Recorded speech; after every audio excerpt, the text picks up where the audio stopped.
out the patio. But yeah, I haven't seen you since high school then. Mm-hmm. So yeah, came back from SDSU. One of those things where you don't realize what you have till it's gone. Right. And I was again not getting back to the root of my causes. I was like in high school a lot. I remember you distinctly were one of the people who came to me and said, "Oh, you always have your headphones on. You just have your face down and you walk through the hallway." I remember you saying that to me. And I'm like, yeah, I think I am. That's crazy. It's because I was like a loner and like I was feeling depressed and I didn't know how to communicate that. And I literally did nothing but take that mindset to San Diego, and it just people are all the same. Yeah, people are the exact same. So I literally didn't solve any of my problems. Just kept being depressed, kept being stupid. And some people like the feeling of that though. Of dwelling in their own sadness. Yeah. And they claim it's a full-time sad thing. And, you know, you get in that mindset of it's like you like to feel alone. You like to feel that sadness and everything. And it's hard to explain. I don't understand why it's like that. But you got to kick it. You got to get out of it because you're not going to be successful. You're not going to be motivated. You're not going to push yourself to reach your optimum goals and everything like that if you have that mindset.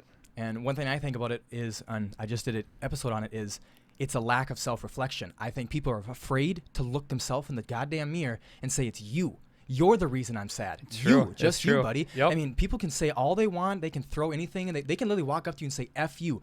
But you don't have to take it like that. You can be like, oh, I love you. Have a good day, man. It's how you want to perceive it or how you decide to look at it. So I think that it's a lack of self-reflection. People are afraid to look themselves in the mirror and be like, hey, it's you. How about you and me have a conversation? Sit down with ourselves and figure out what's going on. Yeah. You know?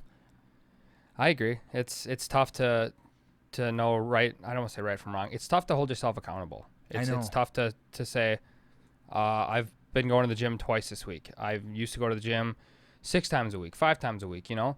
And it's just like, I got to step it up. And it's one thing to say, I got to step it up and not do it and actually do it. Mm-hmm.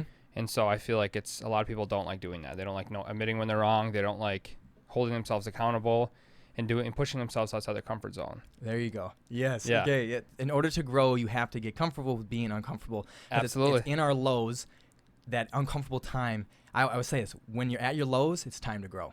Yep. When you're at your low, it's time to grow. It's true. And that's the uncomfortable portion of your life, and it's time to learn something, and you can grow. Right. Break out of that lowness. Marsh, can I turn the fan off? Yeah. Okay. Yeah. I get my eyes get dry. You want this one or the other one? This the big one. Yeah, that's the top one. The top one? Yep. That was a good guess right there. Eyes get dry. That's hilarious. Yeah. So yeah, a lack of self-reflection, I think, leads to that. And but soaking in your misery, that I don't understand, because I understand a lot of people, instead of looking themselves in the mirror, they just want to blame others. Yep. But I don't know. What do you think about that? Like you said, you don't really know. Soaking in your misery, just like soaking up that sadness and just embracing it in some sorts. Well, I know in high school everyone remembers me by like Fat Jesus. You know, Fat Jesus, you're so funny, you're so outgoing, positivity. But also, like, I never held myself accountable because I would use my humor as a mask. Yeah, and I would try to like put away, you know, Fat Jesus this, but I was actually very uncomfortable with myself. Yeah. And how I looked in the mirror. And so, you know, I played it off as a whole Fat Jesus, my humor, tried to hide behind it. Got out of high school, I'm like, you know what, I'm gonna make a change. Yeah. So then I went to the gym. Lowest I've been is probably about 220, and I'm about 230 now. And so I just went to the gym. I started transforming my body, and within, it was like 9 months, I lost about 60 pounds. Mm-hmm. I want to say 60, 65 pounds. And I felt great. You look great physically, too. But in the same sense, I still hated who I was. Mm-hmm. I still didn't like who I was, and there was still that in the back of my mind.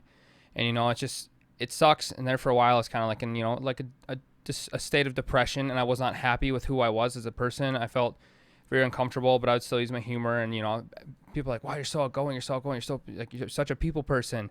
But in reality, I kind of like do suffer from a little social anxiety. Like, I don't know, like, I feel like people are judging me, or like with eye contact. I struggle huge with eye contact. Really? I do. It just makes me uncomfortable. But I've been trying to, you know, give better eye contact. And this last week, I don't know, something just snapped. I've just been listening to podcasts instead of music, trying to listen to more educational things. And I'm like, fuck, I got to change. This is bullshit, you know? Yeah. I'm sick of being sad, you know? I'm sick of, like, making my family, my friends, everyone that's closest surrounding me deal with that. So something snapped that I'm like, I'm going to start watching what I eat a little bit more. I'm not necessarily diet, because I have different views on diets. Mm-hmm. It's more of a moderation thing for me. Mm-hmm. Start hitting the gym more. And actually, I'm canceling my Anytime membership this week, and I have a home gym on the way. Okay. So, you know, I'm going to start working at home, because I get to know people, because I like meeting people. And when I get to the gym, they just want to sit there and talk. And I'm just like, I don't want to be a dick and put my headphones on and ignore them. You know, I just, hey, how's it going? Put them back on. I still feel like I'm being rude to that person, but I'm not. And it's just, so I got a home gym coming, so I can start working out in my gym and like in the garage. So I'm extremely excited for that.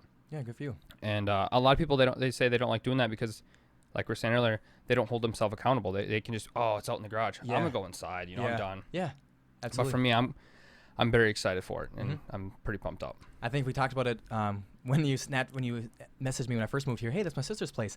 I was like, yeah, and you talked about a gym membership, and I said, I just train here. I just train here, and then in my car, I have a 50-pound kettlebell and some battle ropes, and I literally, sometimes I'll take my walk.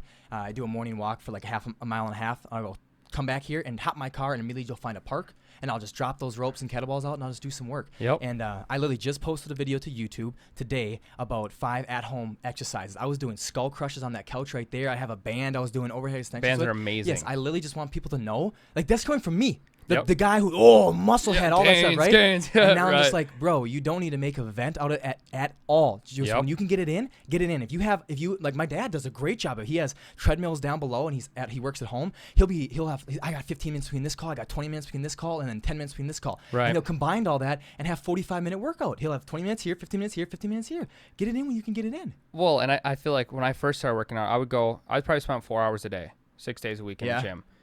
And I just thought, no such thing as overtraining. I gotta go, put all the time I can. And it's just like, looking at it now, it's really not that at all. No. Nope. It's your body needs rest. 100%. Everyone always asks, what's the best supplement? Sleep. Thank you. And then they're like, real food. Yeah, I'm like 80% nutrition, 20% gym. Yes. And they're all like, so like, how you doing to sleep? Oh, it's horseshit. My sleep's terrible. Yeah. But I know I need to improve my sleep. Like we were just talking about, I watched that Joe Rogan podcast where he had that special guest. Yes. Talks about REM sleep and all this different kinds of sleep and how it affects your body, like, sex drive, your appetite, your daily life, your thinking, living, everything, and it just blows my mind. Absolutely. That is something I've never, ever, and anyone can vouch that. Everyone in San Diego can too. Like, when it comes 9:30, I'm winding down in my bed, and then it comes 11, I am out so I can get up at 7. That's my full 8 hours. Like, that is the one thing I take 100% seriously. Absolutely. If you think of the big 3, diet, sleep, and exercise, it is in that order, in my opinion. Right. Exercise is the minimalist. You can look great by sleeping 8 hours a day and having a great diet. You won't look big or anything, but you'll look lean. You can have abs if you want, blah, blah, blah. But yeah, sleep and everything, and it's a lot more than just how you look. It's your sex drive, it's your energy, it's your mood, and all that different mood's stuff. Huge too. And I've been on this. I'm 1 week left on my sobriety, and I've been sober for 21 days. And I literally just started having some massive dreams these last few nights. Really? Like the last night, way. Just like super. And I'm listening to them. Yes, and I'm listening to them because, dude, like, I don't really believe in anything like super big religiously or anything, but like spiritually, like, okay, if you think about it, if you're here for 90 years, 30 of them years you slept. There has to be something we take from our sleep. Absolutely. And it has to be more than just the sleep you do. Yeah. The dreams you have, that's your subconscious talking to you. There has to be something it's trying to tell you every day. And so I'll wake up, like I always say, the first 10 minutes of my day, I will check to make sure it's up, and I'll close my eyes and I, give gratitude and give thanks and whatnot. But I'll sit there and also think about what dream I had and see what that's trying to tell me, because I truly believe that's trying to tell you something. Right. And I feel like I was listening to yours and Daisy's podcast, whatever, that was a bomb podcast. That was phenomenal. Thank you. I really liked that podcast. But and at the end, when the religious thing got brought up, and I was like thinking in my head, like, because a lot of people ask that, like, are you Christian? Are you Catholic? Are you this? It's just like, there's so many different religions to believe in. There's so many different ways to go about it. And I don't know. It's kind of a sensitive topic for some people. Yeah, I know. You guys handled it so well. Yeah. And I feel like if you do good things in life, good things will happen to you. Yeah, but like, no matter what it is. When you're saying, like, you not believe in the big thing, or there's something better out there, or, bigger out there, and, it's tough to believe because there's just so many different things laid out in front of us. And I think no matter which religions you choose or which philosophy you decide to choose to live your life through, the 2 things that stand through every single one. And that is, 1, what you put out, you will get. And then 2 is service to others. We rise by lifting others. And the happiest people in life are the givers, not the getters. Yep. They don't expect anything in return either. Absolutely. Never. Expectations, cut them. Just set expectations for yourself, abide by them, live by them, and change them every single day. But expectations for anyone else, drop them. Just drop them. Just absolutely drop them, because you're setting yourself up for disappointment. And if you have no expectations, and Reed actually taught this in the episode 7, which they will all be hearing, but it's coming out next Thursday. Awesome. Is that if you're going to expect anything, expect to be let down. Because if you do get let down, you're like, well, I expected that. And if they didn't let you down, that's a motherfucking plus. Take that win. I think that is a huge thing, man. I think that's why my happiness has been so good. Like, dude, I can find the small wins in every little thing. Whether it's I hit all the green lights on the way to work, whether it was an 8-minute drive instead of a 15-minute drive. I take all those little small wins, man, add it up. That's crazy. Dude, for real. Yesterday, that's goals right there for a mindset. Yesterday was, you asked Reed, we finished our podcast, and I said, and I was making him food, and I was like, dude, this piece of toast. I had one piece of toast on sourdough bread. I'm like, man, this piece of toast just made my day, literally. And he's like, what? He's like, what? He's like, it was good toast. I'm like, nah, man, it was the toast, bro. It was the toast. Right. Like, yeah, so for real, I think finding the small things, finding gratefulness and gratitude in small things is a key. It's a good mindset with the expectation thing. You know, just expect to be let down. So people are like, that's kind of negative. Well, it's really not. You're just, people are negative, so it's how we're hardwired. It's how we're hardwired. They choose to be negative, bro, and it's sad. It's like here's what I want people to know: like, whatever you do, you will be judged at. If you decide to not do anything, you just want to sit down and be lazy, you will be judged at. Do something with your life. Get up and get moving. Then if you decide to make the most ambitious goals and go after them, who will be there? Judges to try to tear you down. Yep. So you're going to be judged no matter what you do. So why not do something that's great? People are going to be negative on whatever you do. That's what people are. Yep. That's how we're hardwired. Different strokes for different folks. No, I agree, though. Like, you're going to wake up, you're going to get judged. You're going to post a picture on social media, you're going to get judged. And that's another thing. If you're going to post a picture on social media and your happiness is based on how many likes you get, you're going to be disappointed. No matter if you get 1 million likes, it's I need more. It's not the same. Yep. I need more. You get comfortable. You get a tolerance to it. Yeah. That's like my buddy Trevor told me. He was like, we're talking about jobs, and he goes, well, the more you make, the more you spend. And I was thinking about that. I'm like, what does that even mean? Because it was about wage and everything. And I mean, thinking about it, it actually does make like really, really good sense. Makes complete sense. I get that. Because like right now, say you make like $20 an hour, you're gonna spend to what you can for that $20 an hour. Yep. You go to 25, then you're gonna start spending what you can for that 25. And I feel like mindset goes the same way with everything. And it ties in with that. And I don't know. It's just something to take away from it. Yeah, dude, I agree with that 100%. I think Cameron's right there. I know it's a financial issue, but, dude, people are messed up with their financial stuff, bro. I think if I literally, whatever I make, I still spend like I'm making $5 an hour. Like, I'm so, you saw my picture with the paperclip. I'm so frugal, guys. I got goddamn holes on these trucks. I've had these trucks since 8th grade. You got to get new tread. No, I don't, bro. Those are slicks. I'm too cheap. I'm way too cheap. That's crazy. That's how you can afford this stuff. Absolutely. Dude, that's people don't understand. It's called an investment. No, but nobody. This is mom and dad's money. You don't understand that. This is mom and dad's money, obviously. You know what I'm saying? Don't even go down that road right now. Dude, literally, Taylor came back from, they'll probably listen to this. I don't say no names or anything, but Taylor came back from one place. Hey, man, I just want to let you know, blank and blank, we're talking shit about you. They're like, if you don't work, man, life's going to kick you in the ass, blah, blah. Do you realize what I usually do right after this? I put on my jeans, I buckle my pants, and I fucking go to work. Yep. So, like, don't tell me, like, sorry, when you're done with work, you want to lay around and jack off. I got shit to do. I got dreams to make, buddy. Don't be trying to break me down. And my mom and dad, they did good for themselves, but I don't ask for a goddamn thing from them. Well, and you're a penny pincher. I mean, absolutely, it's a proven thing. Like when you're wise with your money and you watch what you spend and you save it. I mean, it grows faster than a lot of people think. Yeah. When you start watching your money. Oh yeah. So like what I'll do is I work my normal job Monday through Friday, and I get paid every 2 weeks. But then also on the weekend I like to help out too. Some Sundays I'll also work, but I usually work Saturdays. Mm-hmm. And that cash that I get from that is my spending money. There you go. But my paycheck goes into the account, and the bills that come out each month, that's for that. But nice. I try to work on the weekends, keep me busy, keep some income flowing, and I just use that for spending money, so I don't fall behind, and it's working out great. That's good. And like you're saying, I gotta start penny pinching more too. You know? But for the longest time, I'd spend so much money on supplements, and like now that I'm becoming more educated and everything, and I'm like starting over, kind of like what you did. You were saying you're like, I used to be fucking huge. I was a big you know? But now you're more focused on like longevity and lifestyle. Yeah. And mobility and everything. And for me, it's like I took a little break too, and I started getting I don't want to say fat. I started getting heavier. And then I was more comfortable with it. I'm like, I gotta make a change. Yep. I gotta get back to the gym more. I gotta stop making excuses. I gotta start, eating moderation, eating a little bit better.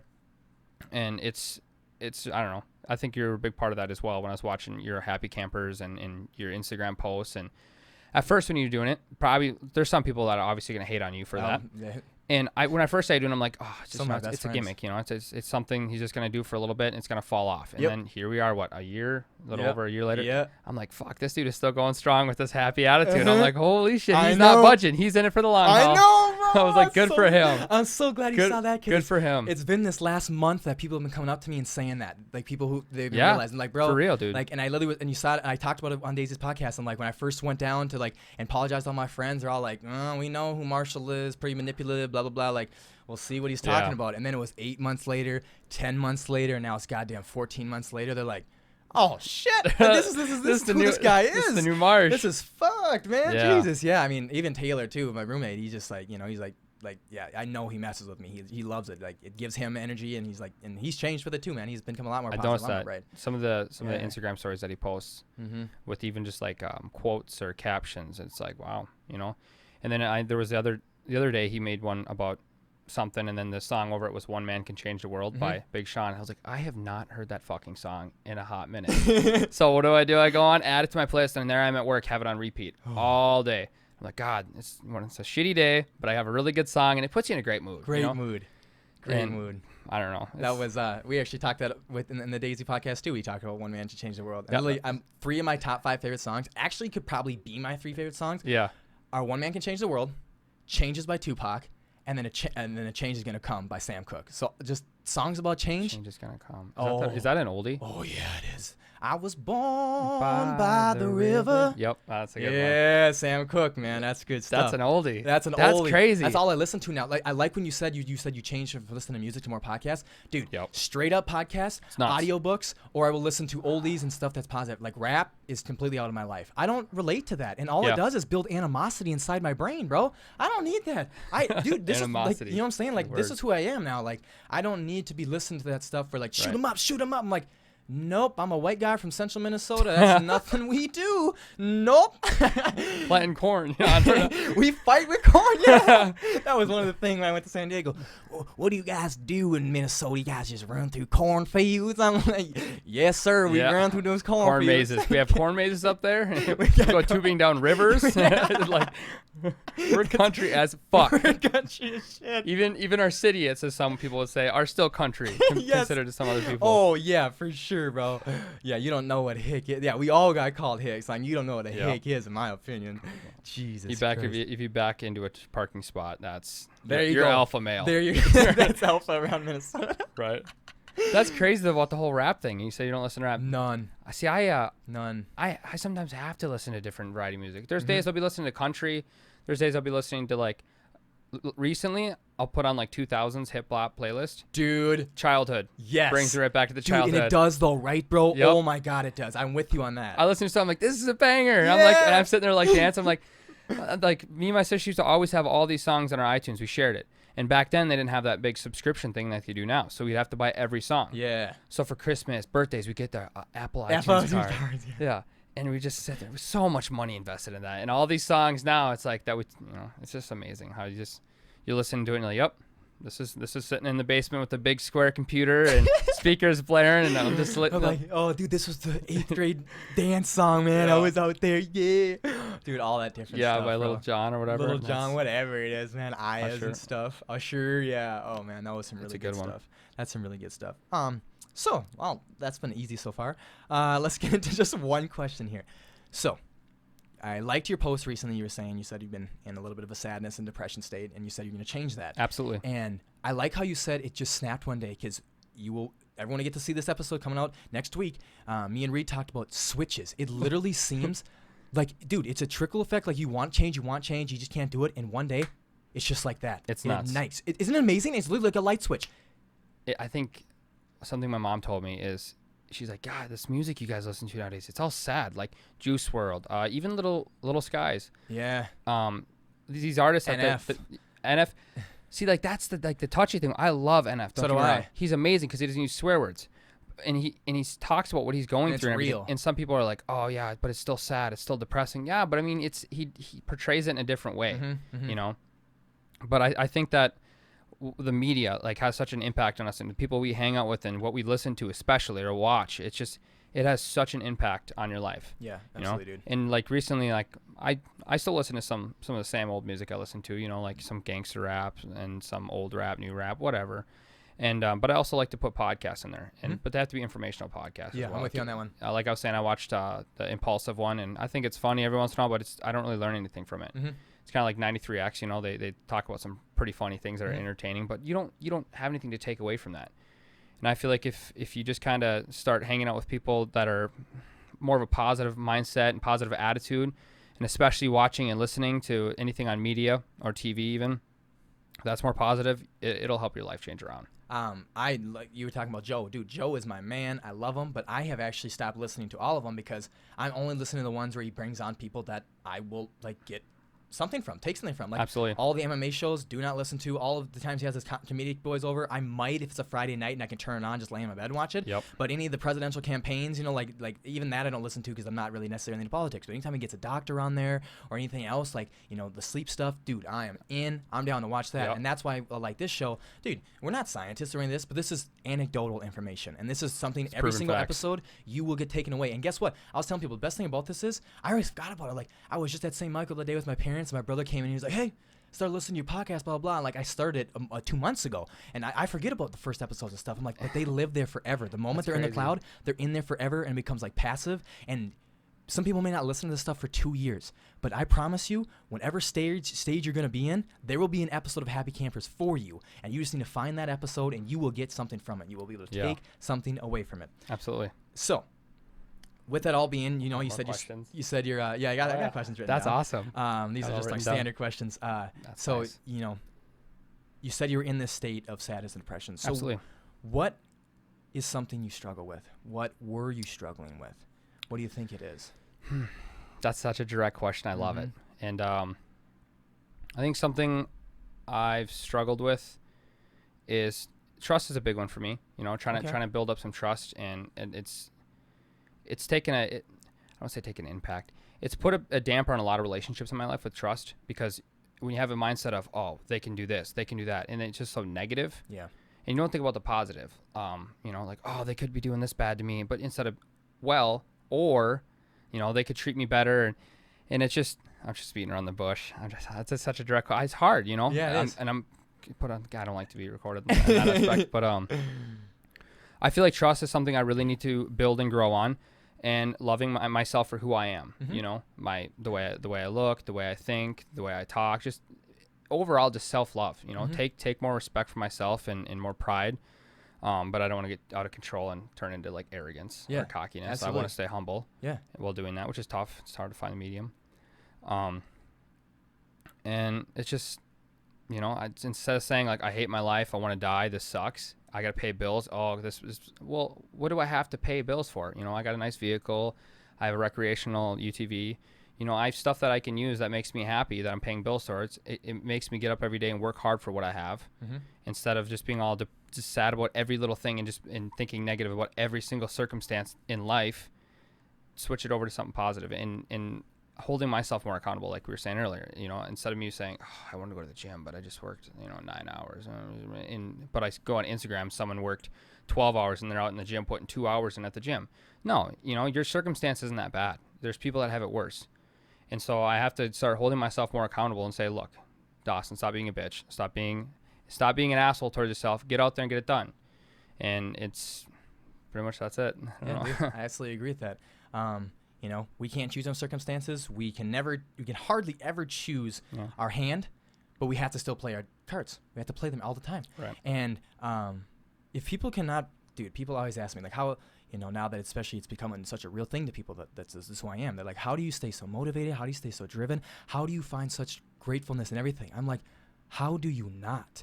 Right. Dude, do you understand? First off, I understand it's easy to get lost as there's 7.2 billion of us, but do you understand the lottery you've won already? You're a human being here on Earth, not some random specimen floating around the universe, not some ant in the ground. You're a human being built with this complex thinking that has allowed us to become the dominance of all creatures on Earth. Right. And not even just that. You were 1 in 400. That's what you have. That's your shot. It's 1 in 400,000 to be your mom's son. You were the egg that was chosen. 1 out of 400,000. First race I won. You won, yes. We won 2 lotteries before we even got into this. Greater than any lottery you could, Mega Millions, greater than any lottery you could ever win. If you can't think, I'm getting full body chills when I say this. If you can't think about that and find gratefulness in just being alive, I'm telling you, then you're focused on something else. You gotta come. Right. We gotta come back every single morning and be like, whoa. What am I grateful for? I get to wake up today. Absolutely. I get to wake up today, dude. And we all got stuff. And dude, there's humans. We're the only animal that really cares at sometimes about how to have the most fun. Every other animal is worried about survival. That is your number one instinct. That is the number one thought that goes in your mind. You may think your brain is so smart. No, man, the subconscious brain that is smarter than your consciousness is saying survival. That is the number one thing that's on our mind today, buddy. Right. Get up and get to work and get our food, whatever it is. Let's live. Let's get this bread. Yeah, let's get this bread, bro. Let's live. So no. And then going back to self-love, I think how you view yourself, how you love yourself, and how you treat yourself sets the staple for all other relationships with everybody else. Yeah, no matter how you look on the outside, it's not going to change how you feel on the inside. No.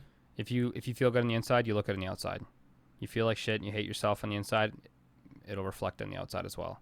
Absolutely. And it goes a long ways. And that's, I don't know, in this last week too, Mom sat me down and we're talking, and she's just like, do you know, like, you were like meant to be here, right? And I was just like, yeah. And she goes, well, you almost died at birth and then you got ran over by a car. And she's like, there's 2 opportunities that you could have died and you just fine. You walking away. You had two other chances. Some people don't get that. Yeah. So why aren't you taking advantage of that, you know?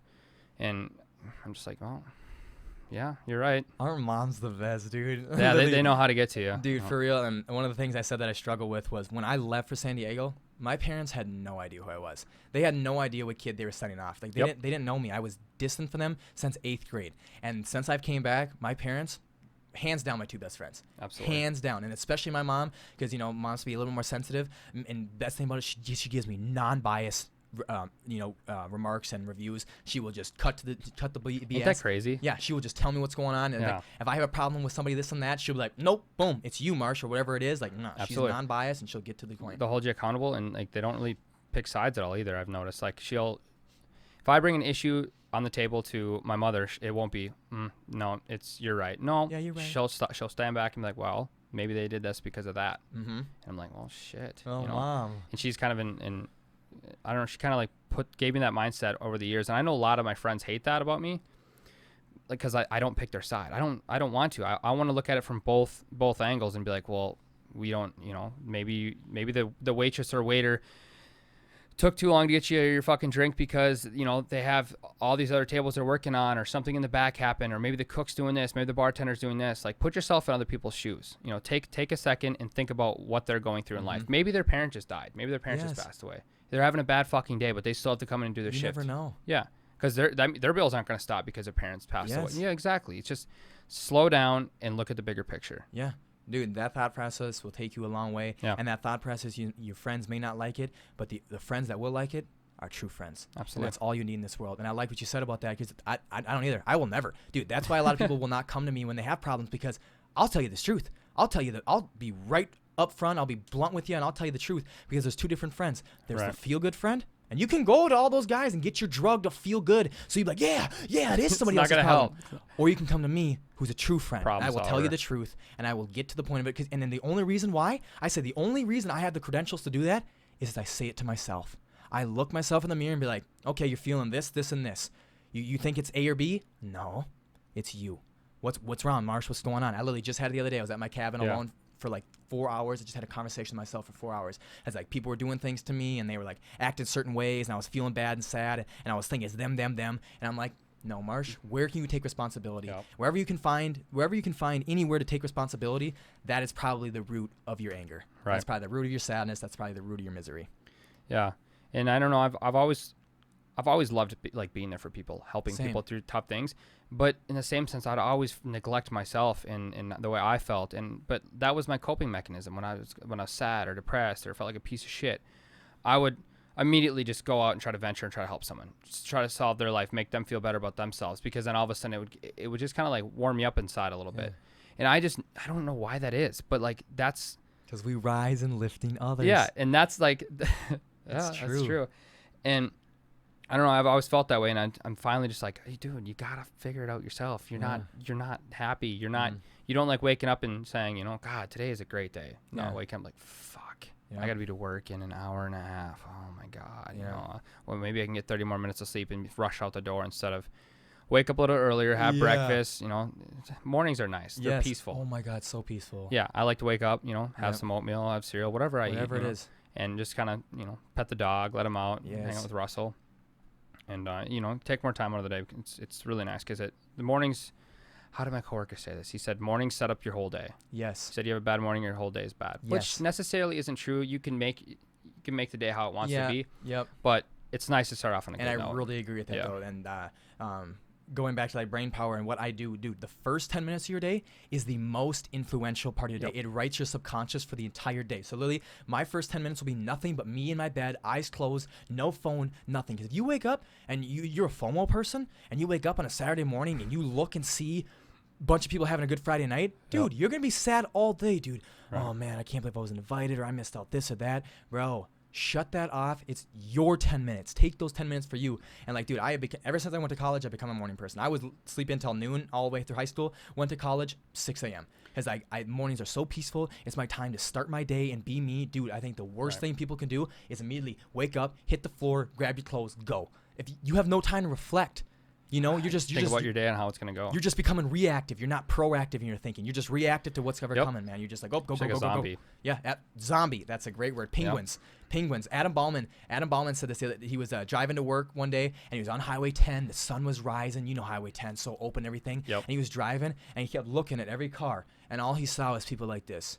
He's like, and he kept looking around, enjoying the fields, enjoying the sunrise. He's like, there's people just like they're missing out on everything, bro. He's like, they're missing out on everything, man. You gotta look and see what's out there. Like, life is beautiful. So yeah, I will not take your understanding of just misery. Like, oh, this sucks. Life sucks. I understand you think that right now, man. It's because you think that life does not suck. No. Life is beautiful. There's bigger things. You decide that life sucks.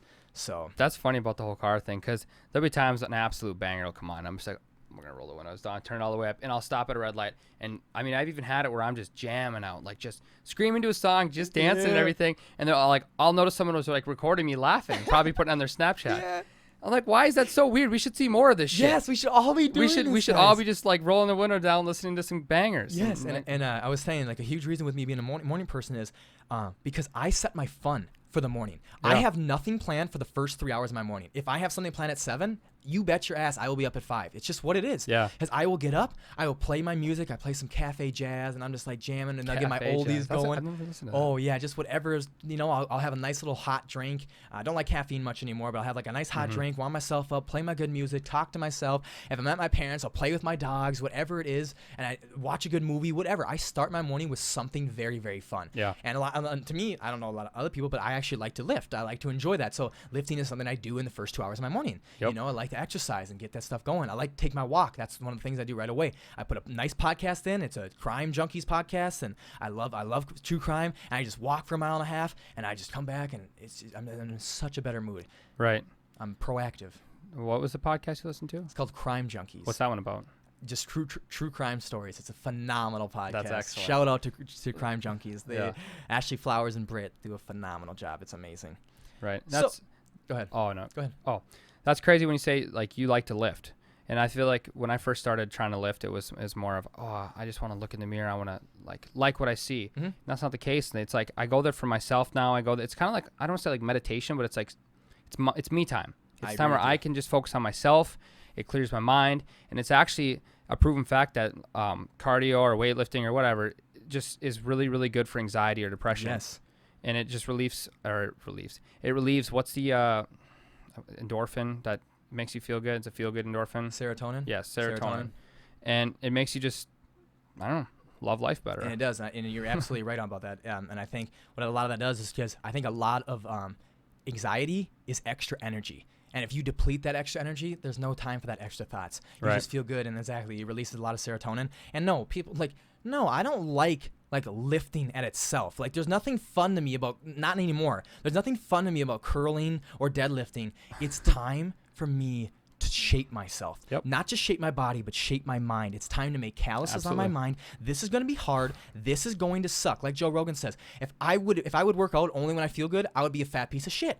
Because probably 8 out of 10 times, I don't want to do it. Yeah. No way do I want to do it. You're sitting there just feeling the burn, like, God, damn, I still have 3 more reps. I'm like, I can't do it, but I can. But what it does for me, then I know, because I get in there because I do. I go in there, I crank out 40 minutes, and I know what I'm going to feel at minute 41 all the way through the rest of my day. I'm going to feel amazing. So I cannot wait for those drugs to kick in. You're going to feel like a full-on unit. Yes, you are, dude. That is so true. I love that you said that. That's awesome. What was your question?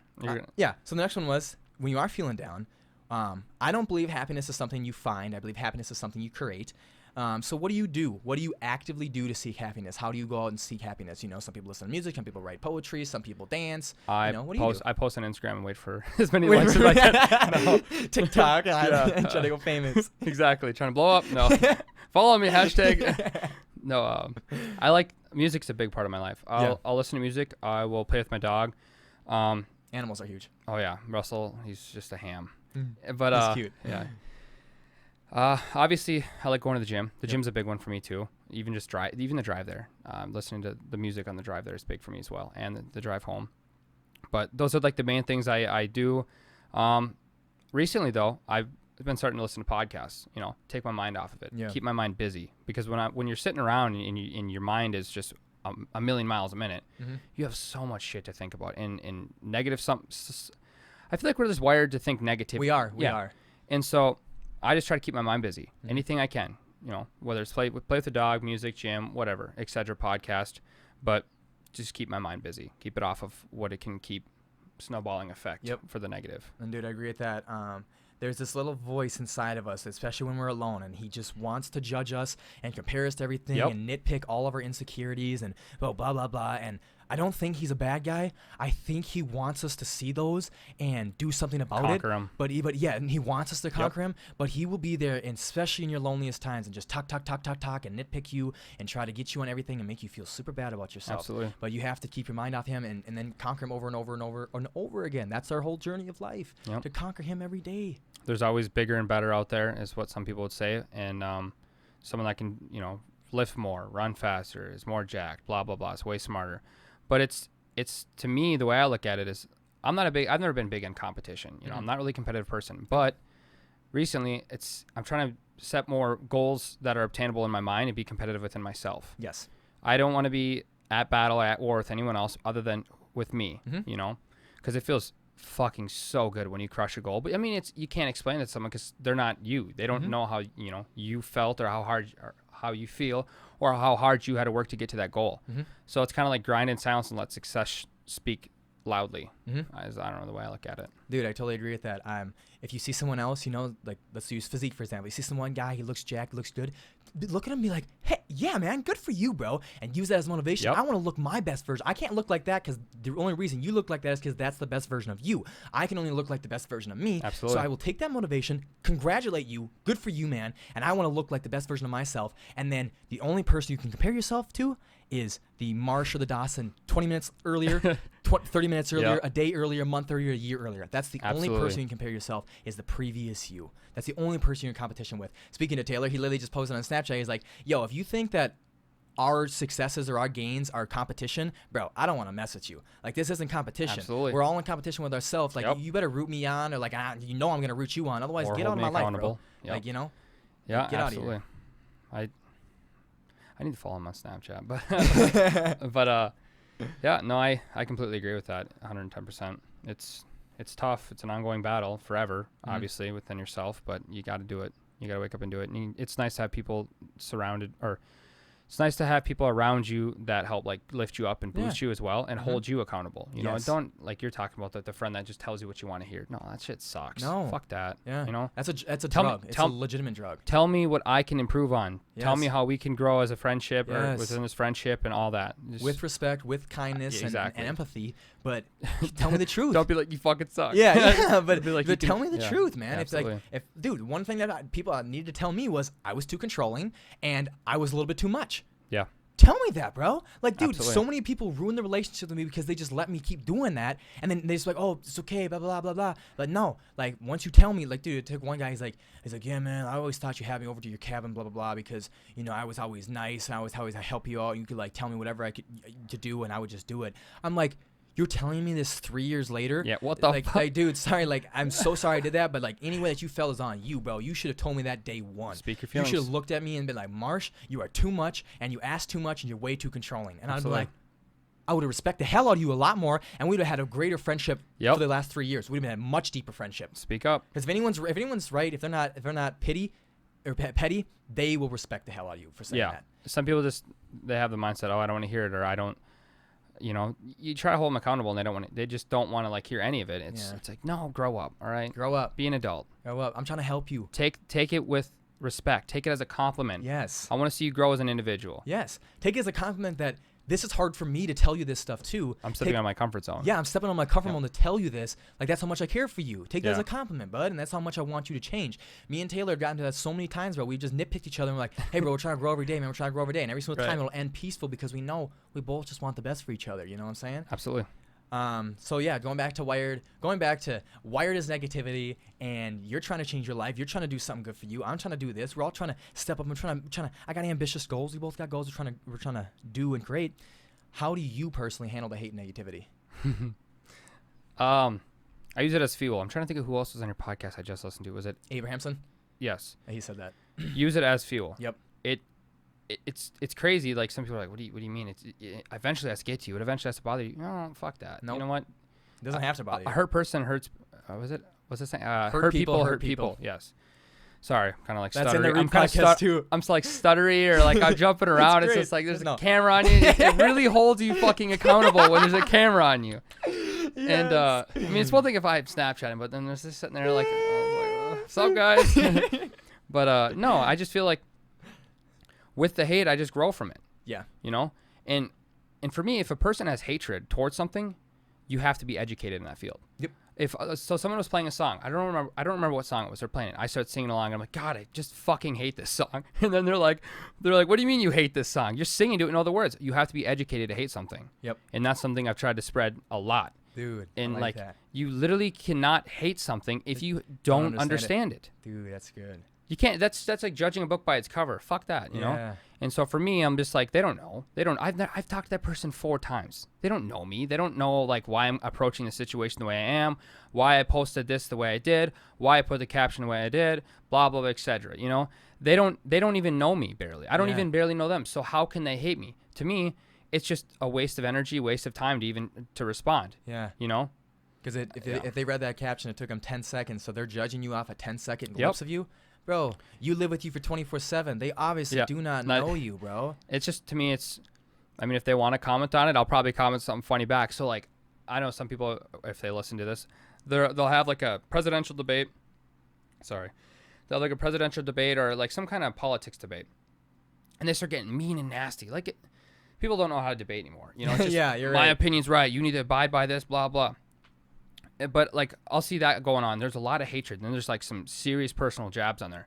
And so for me to lighten it up, I'll be like, man, I love peanut butter and jelly sandwiches. Or just something stupid. Yes. I don't know. Or I'll be like, you are mean. Or I'm like, do you guys ever notice how, like, when you eat a lot of peanut butter, your throat kind of burns? Why is that? Does anyone know? And they're all just like, what? Like, what? Yes. Like, where is this going?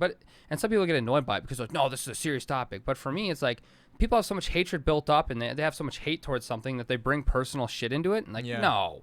Nope. The fuck out of here. Yep. So for me, how I battle it is I try to use humor and I try to lighten the situation a little bit. Yep. I just ignore it because it's not really worth my time. Yeah. You know, you have that much hatred, you're not educated in something, you're not worth my time. Yeah, absolutely not. I don't know if you know who Gary Vaynerchuk is, Gary V, but one thing he says all the time is, and this I do too, like, I have empathy and pity for the people that respond negativity. Like, first off, you don't like my stuff, but you took 60 seconds to watch my video and an extra probably minute, maybe a minute and a half to 2 minutes to respond to something. Yep. You took 3 minutes of your day to respond to something that you don't like. Bro, what life are you living, man? For real, I feel bad for you. I feel horrible. I'm sorry. For you. Literally, my friends bag on me. They're like, dude, don't even give those guys time, because I'll respond to every single comment. They're like, why do you even give those guys time? Like, they'll be like, one guy, like the most recent one I think, he's like, your calves are as big as your arms, blah blah. I was like, and I said something like, I was like, yeah, man, you're right.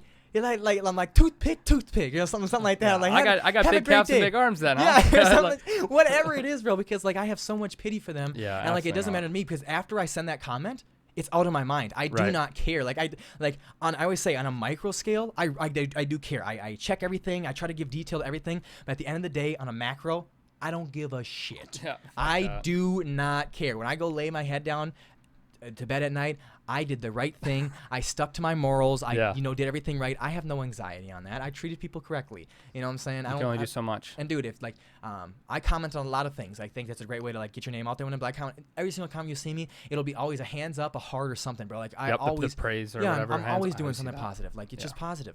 You need to be positive. But people are wired negative. We all are. Absolutely. Even change that. Yep. Sometimes it's I was watching a video. And the guy imitated like how people act or whatever, and it's like they're imitating like two women in a pool floating, and it was him and his buddy, and they're just ragging on this, like, yeah, did you see that Mike got this new girlfriend, Stacy? God, Stacy's such a bitch. She's so annoying. They'd pause. She's a nice girl though. Yeah, she's really nice. I mean, I would never talk bad. I'm just saying, just like the funniest thing to a T, and how like negative people are, and I'm just like, we need more of this shit. Like that's funny. He got my follow. I'm like, yeah, that's awesome. That's so true. And we need more of that. Oh my God, we need more of that. Even bringing light to the situation of like using humor to help with it. Yeah. I mean, it's tough because some people like, humor can be used in a situation good, and it can also be bad time. It's all about timing with that. But I just feel like people need to kind of like bring more light to situations and stuff like that. And I think you do a good job of that, and I'm trying to do a better job with that. I've always been a guy who cracks jokes, and I'm definitely Mitchell Dale too, like him too, man. Like people like that. I miss that guy. Shout out if he watches. He does watch those things. Oh my God, I miss Mitchell that Dale, guy. Shout out to you, bro. Still looking skinny, still looking good, man. He's a great guy. What a guy. Such a positive guy. Yeah, but absolutely. And Joe Rogan talks about it a lot too, man. Like, comedic relief is huge, man, for a lot of people. Like it can bring a lot of light to situations, and it can make a lot of dark times very, very happy. Yeah. So speaking of dark times, or if you're willing to share any, like what were some bad things? What were some bad times that you had, and then try and transition them to, and how did that exact bad time make you appreciate the good, and how did you bounce back from those bad times? So, obviously the divorce rates through the roof. When I was younger, what was I, 12, 13, somewhere around that age. Parents got a divorce, boom, right there. That already sets up a trust issue for kids, trying to get into a healthy relationship, and that still ties into this day, with any relationship I have. It's just like, I've pushed, I've hurt some people because of that, and I truly apologize 110% for anyone I've hurt because of that. And it's fucking not fair. It really isn't. And when you have like traumatizing things happen to you in your past, and then you bring it into like years later, and it like affects other people's life or takes time out of their day or even, their life, it really fucking sucks. And then, so it's kind of like I was saying earlier, it's snowball effect. So for me, with dark times, if I mess something up, I feel like it's my problem. I did that. It's all me. I wasted their time. And I feel like I just carry everyone's burden on my back, I always second guess myself. There's that voice in my head that's always like, yeah, you did this wrong, but you could have done this. You hurt them this way, and it grows. And I'm trying to answer the question. It's tough. No, you're good. But it's great. It's when coming into a situation and you hurt someone's feelings, you just feel like, or you feel like you hurt everyone that you're around, and so you push people away, thinking that's the best thing to do. I can't hurt anyone if I push away. I put this wall up so I'm not vulnerable anymore. Yep. And it's the total opposite. Yeah. It shouldn't be like that. You should ask for help. You should want to be, and you should listen though. Because obviously you got your parents that are like, you can do, always trying to help you out. Trying to make you look at stuff more positively and everything. But you just kind of have to like listen to what people say around you, and you're not everyone's burden. Yeah. I'm trying to explain it. Billie Eilish does a really good job of it too, like within her music as well. It's sad, but she just expresses how she feels. And there's times where you just get low and you feel like you're everyone's burden. You're everyone's problem, and you just don't want to deal with it. And then as you're sitting there feeling, it's a pit of misery, and it just keeps growing and festering, and it sucks. And you got to fucking pull yourself out of that. And it trickles so slowly that you don't even realize the deep fog you're in. You don't realize how far you've changed because you live with yourself every second. You don't see yourself slipping every single day. And then so you get sad, and then all of a sudden you listen to a sad song, and it's just like, oh man, I really connect with this. And then there's like related artists, and then you go to that, and next thing you know, you're listening to a bunch of sad shit 24/7, and you just feel like you're a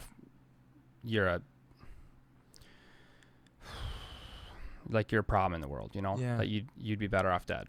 Yeah. And it shouldn't be like that. And No, I don't wish it upon anyone. You know, I, like my mom was saying, I've had encounters where I shouldn't be here anymore, and I'm still here. So why can't my existence matter? Why can't I, you know, spread some positivity in people and make, you know, things that have happened to me, or, you know, use that to help people. Mm-hmm.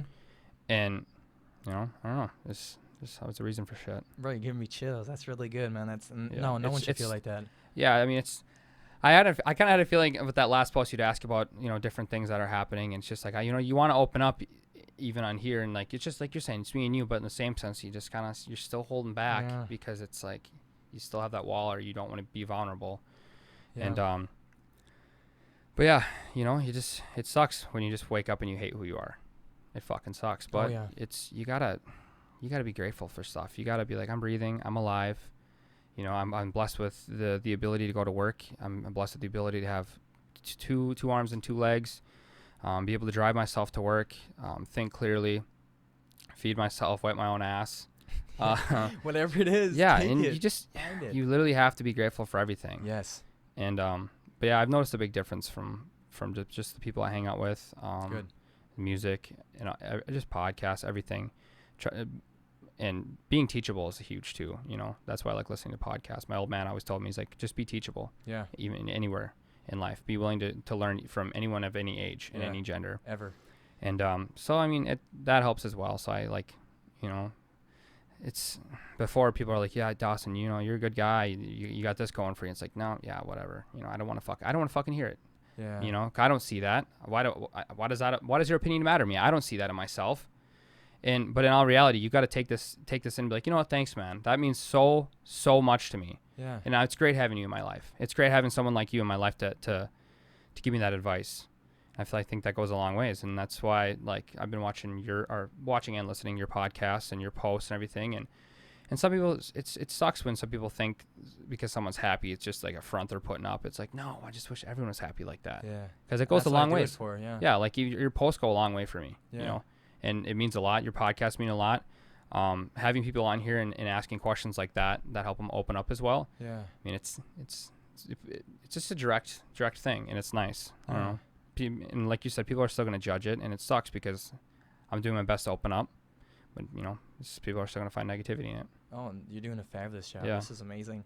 And I think if they're going to judge or hate, it's because they're not ready to accept the message. Right. There is not one negative message we're saying here, or there's not any definite answer. We're not pushing our religion, our philosophy on anyone. We're just talking about life and trying to spread nothing but goodness here, man. Yeah. So, no, if somebody hates on it, that's on them. Yeah, don't worry about it, bro. They can waste their energy.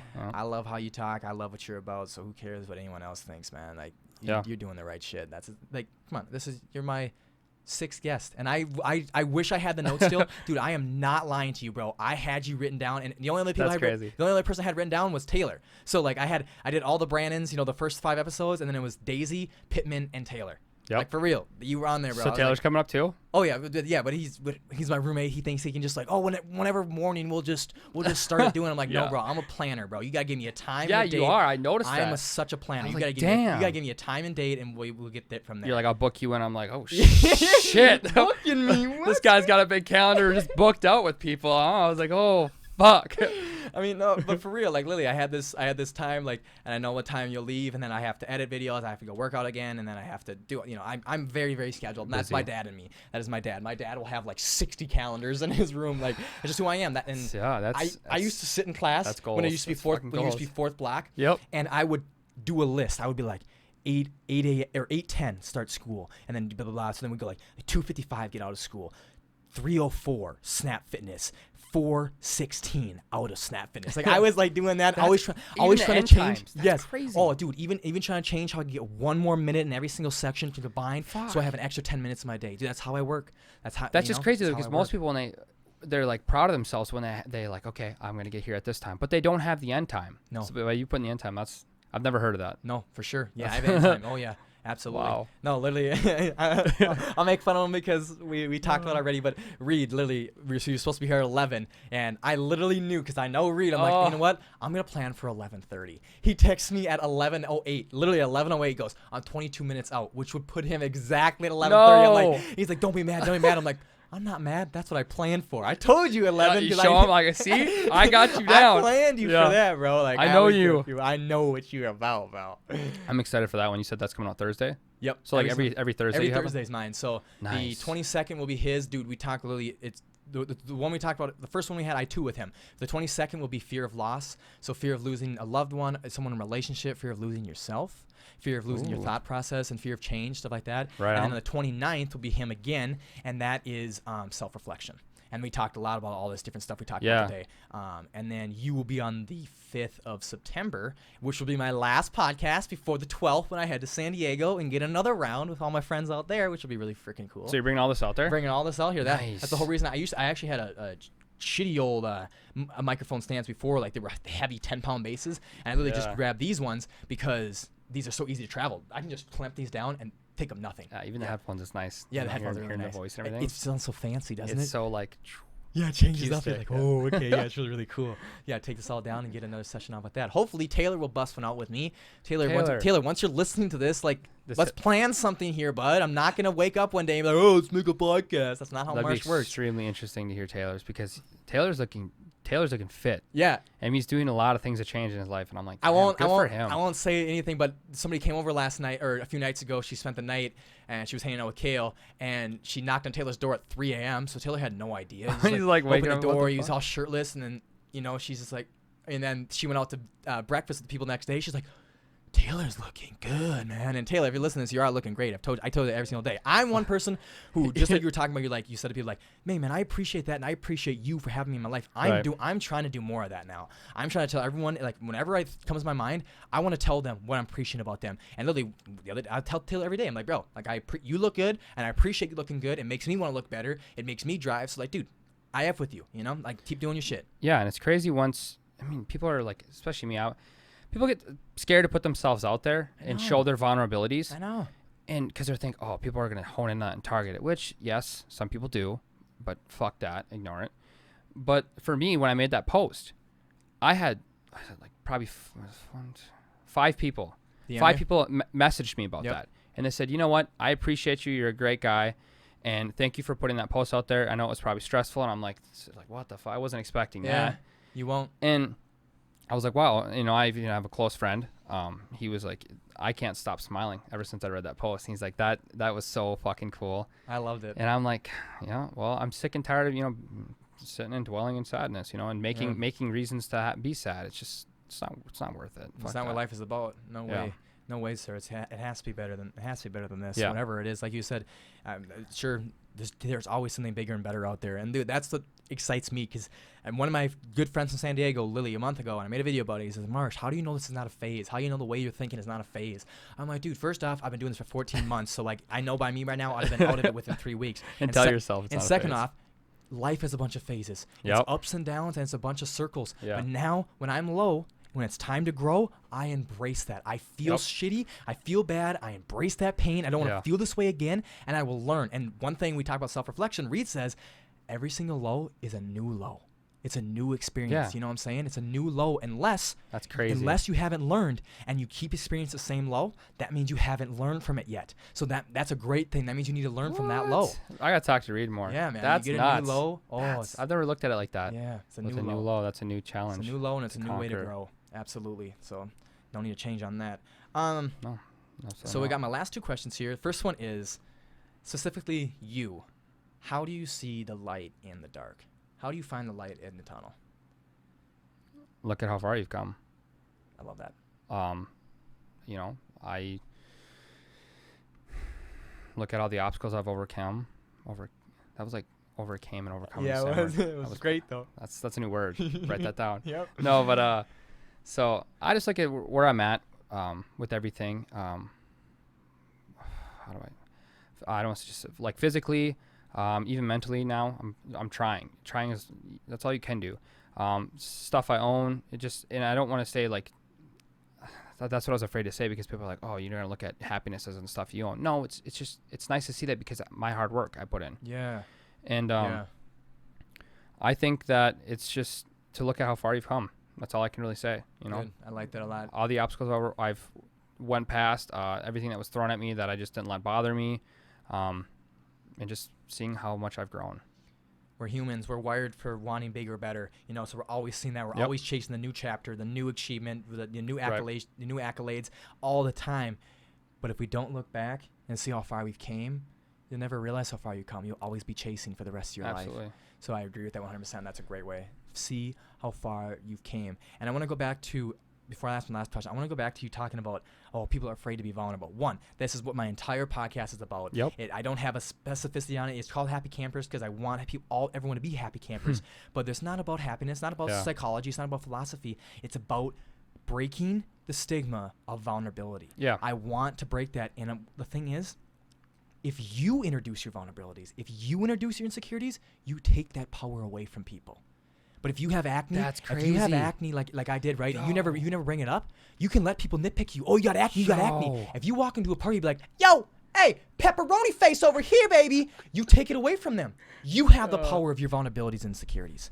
Dude, that's crazy because like I tell people that all the time with joking around. I'm like, if you can roast me harder than I can roast myself, I will give you a crispy high five because I can fucking nitpick and roast myself better than anyone else can. And when you do that, it gives them nothing bad to say about you. That is absolutely insane that you say that, and because I've always believed in that, even in high school, fat Jesus.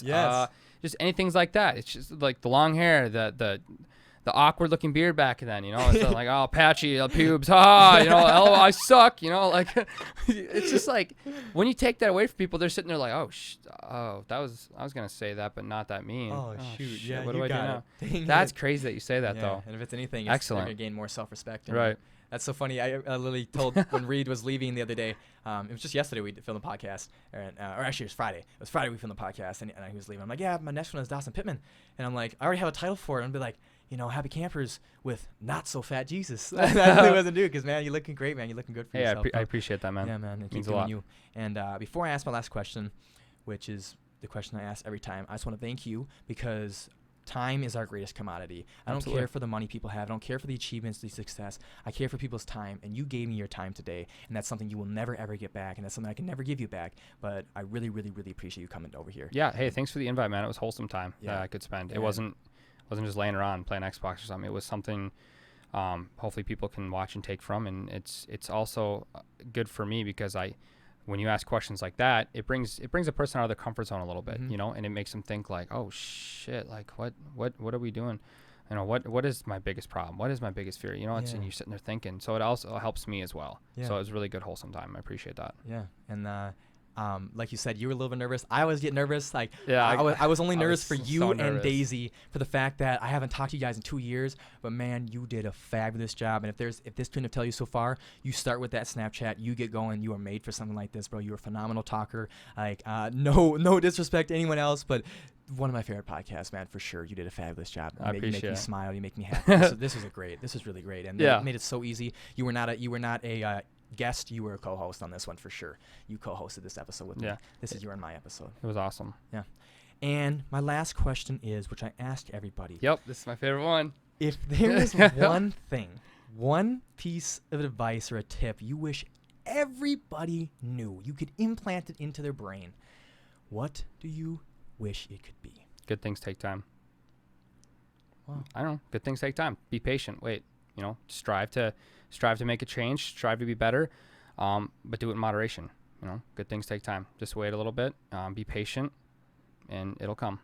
Like you said, when you get to a low, it's a new low, just wait. Keep grinding. Just wait, because you're going to get back up in that high spot. Yes, you are, and you have to remember that. That is faith. No matter which philosophy, religion you take, that is faith. Is Absolutely. Remembering those good times are coming. Yep. Darks can only last so long. And you are like, the situations that you're in, your mind is up to the task of deciding whether you're going to be happy with it or you're going to be sad. That's all. I mean, you're the main host of what you do in life. It's your decision if you want it to be a good day or a shitty day. It's true. So true. I just feel like, for me, it's if I've ever jumped into something extremely fast, it just falls apart after a few days or whether it's a week. But for me, if I slowly get into things and do moderation and I just wait, good things always come. Yes. And I don't know. It's how it's been for me. With the combination of ambition plus patience, that is success. If you can balance both of those, your massive ambition with patience, good things will come to you. Good things take time. I love that. That's a great one. Yeah. It's one of the best ones I had so far.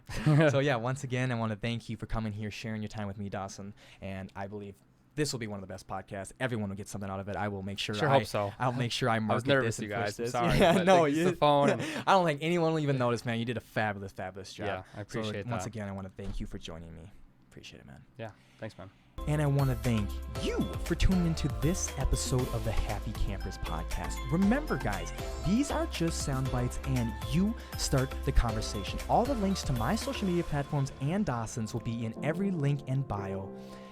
Thanks so much. Thank you so much for tuning in once again. And like always, until next time, take care, guys. Wonderful. Dude, that was awesome. Oof.